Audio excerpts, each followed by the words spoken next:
Heavy steel broadsword cleaved through the cold mountain mist, carrying enough momentum to split a man cleanly from shoulder to hip, but it struck only the damp Highland air.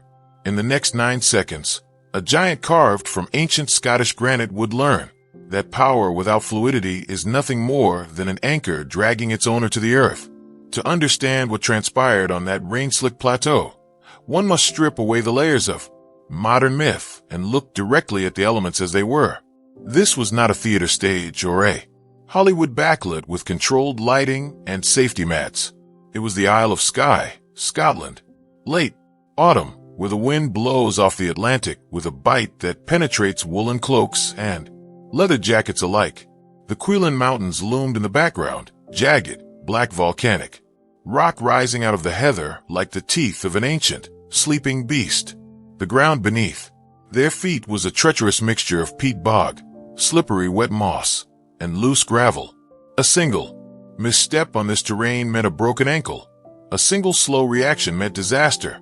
The air was thick with the scent of damp earth, wild gorse, and the sharp, metallic tang of incoming rain. Standing on this natural arena was Donald the Iron Thistle MacLeod. At 6 feet 5 inches, tall and weighing 250 pounds, MacLeod looked less like a modern athlete and more like a relic of the 16th century Gallowglass mercenary clans. His lineage was written in his bones, broad shoulders that could bear the weight of chainmail, massive forearms corded with dense muscle from a lifetime of wielding traditional weapons, and a jawline that seemed designed to absorb blows that would shatter lesser men. MacLeod was not a tournament fighter who operated under the safety of rules and point systems. He was a practitioner of historical Highland swordsmanship, trained in the brutal, unyielding school of the broadsword, the dirk, and bare-knuckle pugilism. His records in regional, unmonitored martial circles were legendary. 32 matches, 32 victories, almost all ending with his opponents carried off the field with broken ribs or fractured limbs. He believed, with the quiet and terrifying certainty of his ancestors, that the ultimate arbiter of truth was the cold weight of steel and the sheer kinetic force of a heavy frame. In stark contrast stood Bruce Lee. At 5 feet, 7 inches tall and weighing barely 135 pounds, he appeared almost fragile against the backdrop of the towering Scotsman. Bruce wore no armor, no traditional martial arts GI, and no protective padding. He was dressed in simple dark woolen trousers and a light, water-resistant jacket that did nothing to hide his compact, highly condensed physique. To the untrained eye, he was an outsider, a foreign visitor who had wandered too far into the harsh Scottish wilderness. But to those who knew what to look for, his presence was magnetic. He did not shiver despite the biting wind. His breathing was rhythmic and deep, his weight perfectly centered over his arches, and his eyes, clear, unblinking, and entirely present, captured every shift in the mist around him. He carried no weapon. His hands were empty, relaxed, and open at his sides. The confrontation had not been born of malice, but of a deep, philosophical clash. MacLeod had heard of this Eastern philosopher who traveled the world, claiming that adaptability could overcome brute force, that a smaller man could neutralize a larger opponent by simply being water. To a man raised on the tales of William Wallace and the physical dominance of the Highland clans, such ideas sounded like fragile, academic theories. MacLeod had sent a formal, respectful, but unyielding challenge to Bruce's camp during his brief visit to Edinburgh. He demanded a test of these principles in the only environment that mattered to him, the open mountains under the sky, with no referee to stop the momentum of a true attack. Bruce, recognizing the sincerity and the deep-seated belief behind the challenge, had accepted without hesitation. He did not seek to prove his own superiority, but to honor the Scotsman's search for physical truth. 15 witnesses stood on the perimeter of the plateau, keeping a respectful distance. Among them were local Highland shepherds wrapped in heavy tweed, 2 historians of historical European martial arts who had documented MacLeod's career, and a close student of Bruce's, who watched with a familiar, quiet confidence. The wind died down for a brief, heavy moment. leaving only the sound of distant water cascading down the black rocks. The silence was absolute. No words of anger were exchanged. Both men simply knew that the space between them had shrunk to the distance of a single, decisive action. MacLeod took a stance, his heavy double-edged broadsword held in a classic high guard, the point angled toward the gray sky, ready to bring the full weight of his 250 pounds down in a devastating diagonal cleave. His feet were planted firmly on the wet heather, utilizing his massive boots to anchor himself to the sliding earth. Bruce remained relaxed, his stance narrow, his lead shoulder forward, his hands held high but loose, with no tension in his forearms. He was a master of the intercepting fist, and he knew that the heavy sword, for all its lethal potential, was bound by the laws of acceleration and mass. It required time to move. It required a wind-up. The fight began not with a roar, but with the sudden, violent displacement of air. MacLeod exploded forward, his massive frame moving with surprising speed for a man of his size. He brought the broadsword down in a thunderous downward strike, aiming to split Bruce's guard and end the challenge in a single second. The blade cut a path through the mist, whistling with terrifying velocity. But Bruce was not there. He did not block. He did not attempt to meet the force of the steel with his own physical mass. Instead, he utilized the absolute minimum movement required to evade the threat.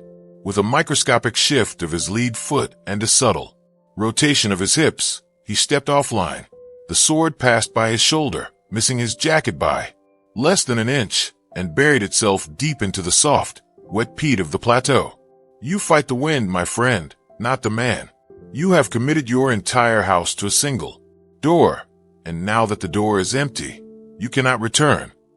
In that fraction of a second, as the heavy blade was anchored in the earth and MacLeod's momentum carried him slightly forward, the Scotsman's centerline was completely exposed. Before MacLeod could register that his strike had missed, Bruce closed the distance. He did not use a wide, sweeping punch or a flashy kick that would require him to compromise his balance. On the slippery terrain, he applied the pure, scientific economy of Jeet Kune Do. His right hand shot forward like a piston, utilizing the kinetic chain that ran from his planted rear foot through his rotating hips and directly into the knuckles of his lead hand. The strike was short, compact, and completely undelegraphed. It was a straight blast that traveled along the shortest distance. Between 2 points, the centerline, the impact was not a dull thud, but a sharp, cracking sound that echoed off the wet volcanic rocks. Bruce's fist struck MacLeod precisely on the side of his jaw, targeting the nerve cluster just below the ear. The force of the blow did not send the giant flying backward. Instead, it intercepted his forward momentum instantly, transferring the kinetic energy directly into his skeletal structure. MacLeod's eyes rolled back slightly as his nervous system experienced a massive, instantaneous overload. His grip on the broadsword loosened, and the heavy weapon remained upright, stuck in the mud, while his massive body began to slide toward the earth like a felled pine. He collapsed onto one knee, his hands resting on the wet moss, his chest heaving as he struggled to regain his orientation. The entire sequence, from the moment MacLeod initiated his downward cleave to the moment his knee struck the Highland soil, had taken exactly 9 seconds. The 15 witnesses stood frozen, their breath hanging in the cold air like small, white clouds. No one spoke. The sheer speed of the neutralization had bypassed their ability to process what they had just seen. The mountain giant, a man who had dominated every physical challenge he had ever faced, had been brought to his knees by an unarmed opponent half his size, without a single scratch on either man. Bruce did not step back to celebrate or raise his arms in victory. He stood completely still, his breathing unchanged, his hands returning to his relaxed, open front position. He looked down at the kneeling Scotsman not with pity or triumph, but with a deep, quiet respect. He extended his right hand, open and inviting, offering to help the massive warrior rise from the cold ground. MacLeod looked at the hand for a long, heavy moment.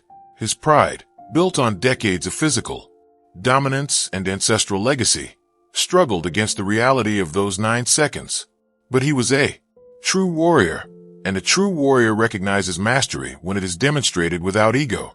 McLeod reached up and took Bruce's hand. Despite the massive weight difference, Bruce pulled him to his feet with an effortless leverage that once again demonstrated his perfect understanding of balance and physics. McLeod stood shaking his head, his hand rubbing his jaw where the strike had landed. The skin was bruised, but the bone was intact. Bruce had calibrated the force of the strike with surgical precision, delivering exactly enough power to disrupt the nervous system without causing permanent structural damage. It was a demonstration of absolute control, which is the truest mark of a master. I have wielded this blade against men of all sizes, McLeod said, his voice deep, gravelly, and slightly strained as his jaw recovered. I have never seen a man move like the wind on these hills. I did not even see your hand leave your side. Bruce smiled gently, his eyes crinkling at the corners. Your strength is beautiful, Donald, Bruce replied, his voice calm and carrying a warmth that immediately dispelled the tension on the plateau. But you are fighting who you expect, not who is standing in front of you. You expect a mountain to fight another mountain. But when the mountain encounters water, the water does not resist. It simply flows around, finds the opening, and penetrates the stone. They sat together on the dark rocks as the rain finally began to fall, a soft, steady Highland mist that blurred the outlines of the mountains. McLeod listened with the intensity of a young student as Bruce explained the core tenets of his philosophy. He showed him how traditional styles, whether Eastern or Western, often create rigid patterns of thought and movement that limit a fighter's potential. Absorb what is useful, Donald, Bruce said, gesturing to the broadsword stuck in the mud. Reject what is useless. Add what is specifically your own. Your sword is an extension of your spirit, but if you treat it as a heavy shield, it becomes your prison. Be water, my friend. Let your movement be as fluid as the rivers that cut through these very mountains. Donald McLeod never fought another public challenge match. He returned to his ancestral lands, but his training changed completely. He spent the remaining decades of his life integrating Bruce's principles of economy of motion, structural leverage, and mental fluidity into his study of historical European martial arts. He taught his students that the true measure of a warrior was not the weight they could lift or the size of the blade they could swing, but their ability to adapt to the changing landscape of combat and life.